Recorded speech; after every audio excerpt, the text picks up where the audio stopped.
काली रात आसी भालू रही अच्छी तेणु आपण मैंने सदाबले सतर्क ही रुहतु। गाँ छाड़ुनी भालू घर भितर 5 घंटार आतंक। बालेश्वर जिला नीलगिरी रेंज मित्रपुर बीट अधीन पाटणा गाँव देखा मिली भालूर भय। सूचना अनुसार गला 3 दिन है भालुटी गाँ मुहां होउछि। तेबे आज भोर समय गाँ भितर को पशि भालुटी जड़े व्यक्ति घरे पशि जाइछि। प्राय 5 घंटा है घर भितर रही। खबर पाई वन विभाग कर्मचारी माने घटनास्थल में पहुंची रेस्क्यू ऑपरेशन आरंभ करिसेंति। भालुटी असुस्थ थिबा नै संदेह करा जाउछि।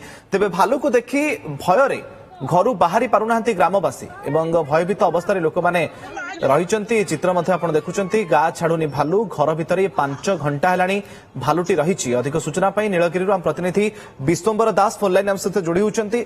विश्वम्बर गोटे पटे भालूर भय किंतु तार भितर वन विभाग पदक्षेप कौन केमिति भालुटी को उद्धार करा कौन सब पदक्षेप नि वन विभाग पक्षर?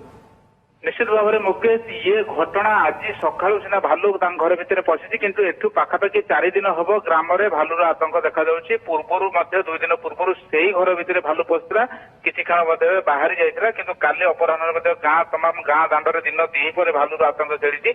आज भोर भोर से घर भितर भालू पशिची और भालू पशिया पर वन विभाग टीम पहुंची लोकों को अनाउंस करके सतर्क कराउछि। किंतु वर्तमान भालू से घर भितर जो पशिला सेठू बाहरी बर्तमान गाँव में भालू बुलुची वन विभाग ताकू उद्धार मान सेठू नहीं जंगल में छाड़ से दाबी लोक मैंने रखुच्च कि वन विभाग एजापत से सफल हो पारे। गाँव में बर्तमान भालू आतंक रही चली एसबू भितर बर्तमान लोके भयभीत हो रोचे कहीं घरे गोटे निजक सुरक्षित मिलूना। तेज ये जो घर भितर पशि जदियोबा से पूर्व शोवा घर था कि स्टोर रूम हो जाए तेज से घर भितर जो भालू पशुची बारंबार पशुची तेरे गतकाली अपराह जो भालू गाँ मुहां होता गाँव में आतंक रखा से जनक बाड़ी पशिला।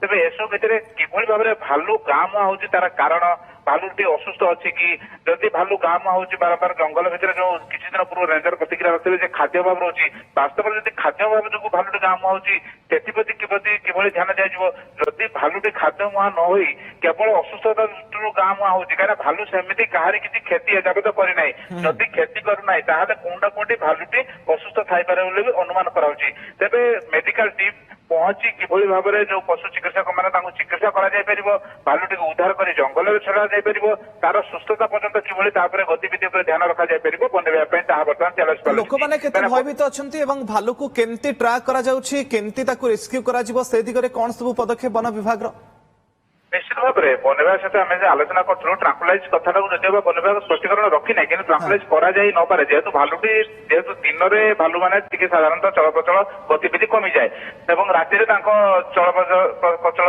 गतिविधि बढ़ी जाए तेणुक दिन में जेहेतु भालुटी सेमती नॉर्मली रोचे हुए जाल पकाई कि कौन उपाय वन विभाग उद्धार कर जंगल में छाड़ी पारे किंतु छाड़ सत जंगल में भालुटी भी जंगल मुहां बेले बेले होउछि किंतु गाँ मुहां जो बार बार होउछि ताकू किभली रखा जाय परिबो से ऊपर वन विभाग ब्लूप्रिंट प्रस्तुत करछि। आ लोक भयभीत कथा पचारे गाँव में पिला छुआ को लेकिन रहा पिला छुआ स्कूल मुवमेंट ट्यूशन मुवमेंट एसब मुवमेंट भितर गाँ दांडे भालू बुलुची लोक मानकर भय भल कि रोचे कहीं पिला एकुटिया छाड़ुना स्कूल ट्यूशन जावाई कहीं गाँव में दिन 2 पर भालू आतंक रोचे। नजर रखि विश्वम्बर घटना उपरे परवर्ती समय पुणी फेर आपन पाखक धन्यवाद आपनकर तमाम सूचना मम्मा भरोसा माने कोन पात्र इलेक्ट्रॉनिक्स संपर्क एक भरोसार